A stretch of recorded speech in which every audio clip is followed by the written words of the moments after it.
Now, there's been a number of changes in the investment industry over the last few years as regulators have rolled out our CRM2 initiatives. And in the last couple of years, we've talked about many things here. We've talked about book values, net invested, fees, and so many other things.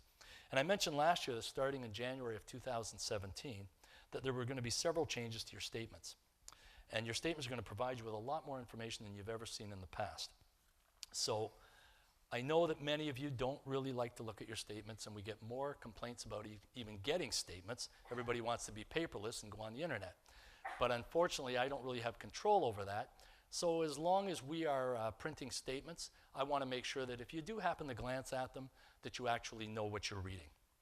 Now, regulators have worked very hard to implement these new reporting rules to provide clarity for clients about things such as fees and commissions, and we applaud them for the effort. But often, with more information comes a lot more confusion. So I'd like to walk you through the new look statement, clearly explain the meaning of each detail that you're going to be seeing. Now, if you take a look at page 1, the top half is going to look exactly the same as you've been accustomed to seeing. It's going to show you the market value at the beginning of the reporting period. For your total portfolio, it's going to show you the value at the end and any changes plus or minus that took place during that period. Now, the bottom half of the page is what's new, and I think that's where you're going to find this information to be the most interesting of all changes, because it's going to show you the current value of your portfolio, and then it's going to show you the net amount that you've invested. And this is going to allow you to see at a glance just how your portfolio has performed in actual dollars and cents.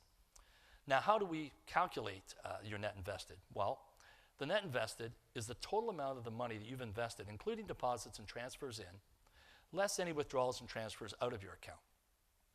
Now, excuse me. So moving on to page 2. This page is also similar to past statements, and it includes the opening balance for the reporting period for each individual account that you own, and also the closing balance for that reporting period. Reinvested distributions such as dividends and interest and earned, changes in the market value plus or minus, and any deposits or withdrawals that took place during that reporting period. Now, what's new is that you're now going to be able to see the net invested for each individual account, also any fee-based charges. Now, fee-based charges are charges that occur when an advisor charges a direct fee for the services provided. And currently, Langlois Financial Services doesn't charge this fee, so that section is going to show as 0 on your statement. On the lower half of the page, on that statement, you're now going to include the rates of return for each account. Now, the rates of return, your personal rate of return, shows how your individual plan is performing. It reflects how your plan, activities such as deposits, withdrawals, and market performance influence the value of your plan. And the way we determine your return is consistent with the industry-wide calculation called internal rate of return or money-weighted method. Your personal rate is calculated after fees have been deducted and is affected by things such as frequency of contributions, withdrawals, and transfers, your opening and closing balance, and the investment performance itself. Looking at page 3, we see that the top half just breaks down your personal investment allocation. For example, how much is in equities and how much is in balanced funds and so on. And the next section lists all the holdings in your accounts. Now, new information regarding book value or book cost was added to the section in January 2016, and you might not even have noticed it when it was added. Or you might have already been prepared for it as I explained book costs in detail at last year's seminar. Now, we do have a video on our website, and if you want to hear more about book costs in detail, but basically here's the shortened version. Book cost is the amount of money that you've contributed to your plan plus investments or distributions minus withdrawals. Now, distributions are the earnings, interest, capital gains, and other income from securities within that mutual fund. Now, it's important to note that book value really shouldn't be used to measure the performance of your account. It's generally used by your accountant to calculate capital gains. Now, the next page, page 4, is showing you the transactions and contributions details. And there really hasn't been any much happening there. It's just a few cosmetic changes. So really nothing to speak of in that area. And finally, the whole new section that's going to be added to your statements. And that's the report on charges and other compensation. And it's kind of a busy page, so I just want to go through it line by line. The first charge listed is administration fees. And many mutual fund dealers charge an administration fee, often as a percentage of your assets. And currently, our dealer does not charge this fee. Second is the annual account fee. and it's common for mutual fund dealers to charge a yearly account fee, normally give or take around $200, and again, our dealer does not charge this fee.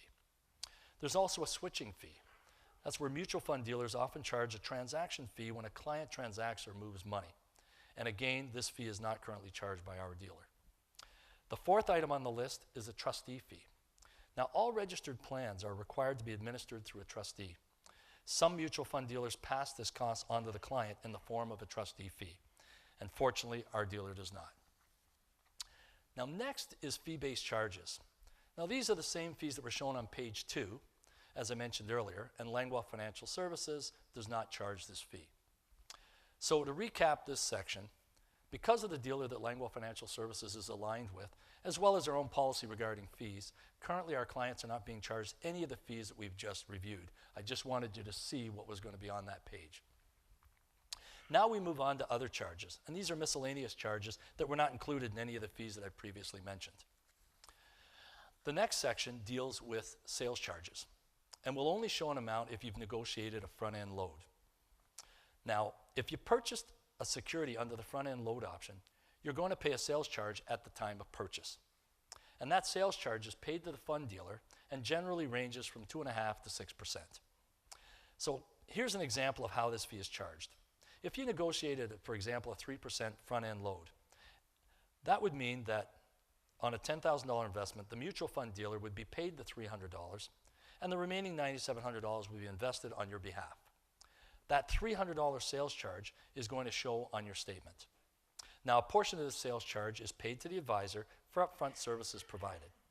Now, with this option, if you redeem the funds, there's no charge at the time of redemption because you've already paid that fee at the time of purchase. Now, the next line shows fee-based charges, and again, most clients will show as 0. And that brings us to trailing commissions.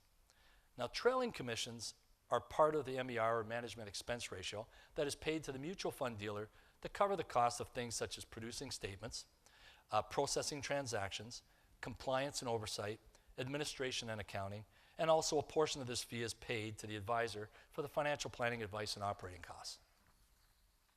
Now, that last line shows sales charge, and you might be wondering, didn't we cover that already? Well, we didn't cover that because this line refers to sales charges other than front-end load. Now, if a client has not chosen a front-end load option, the fund company will then pay a sales charge to the dealer on the client's behalf. And a portion of this is paid to the investment advisor to cover upfront costs of setting up plans, counseling, and portfolio construction. Now, the confusing part of this line is that even though there might be a dollar amount showing on your statement, the client doesn't actually pay this money out of pocket. So using the same example of $10,000, if you invested $10,000, remember that with the front-end load option, the sales charge was deducted from the $10,000 and the remainder was invested for that client. Now, with the DSC option, the full $10,000 is invested for the client. The only cost of being able to invest 100% of your deposit is time. And that's because the deferred sales charge comes with a declining fee schedule, which is usually around 6 years. Now, remaining in the fund for the duration of that schedule means that you will never pay any of the sales charges listed on the statement in this area. Now, one of the features of the deferred sales charge option is that even though you're in a deferred sales charge schedule, you can still draw 10% of your investment account value each calendar year without paying any redemption fee. And it's really important to note that this option is not cumulative. So if you do not use it in any given year, it's not going to be carried forward. So as a service to Langlois Financial clients, in any given year that you do not exercise this 10% fee-free option, we will automatically roll that money for you every year. We'll take care of it for you. Now, it's our opinion that there's also an add benefit in choosing the deferred sales charge option, other than avoiding the sales charge. And that is that when you know that there could be a significant fee for early redemption, it just might prevent you from rushing into an emotional decision when volatile markets make it hard for you to focus on your long-term plans. Now, before we move forward, I just want to recap the information we just covered there as far as these fees are concerned. First of all, when you choose a deferred sales charge option, 100% of your money gets invested. Secondly, you don't have to pay the sales charge as shown on the statements. And the deferred sales charge option also provides flexibility by allowing you to withdraw 10% free annually. Now, there is a fee schedule, and I really believe this schedule could help deter you from making hasty decisions which could hurt your long-term investment plans. And realistically, whether you're using a front-end load or a deferred sales charge, it really doesn't matter. When you're doing investing, it should always be done for the long term in order to give your investments time to perform. Now, I said earlier that we do applaud the regulators for their efforts to provide clarity to our clients, and I hope that I've helped you understand what you're going to be looking at on these new statements.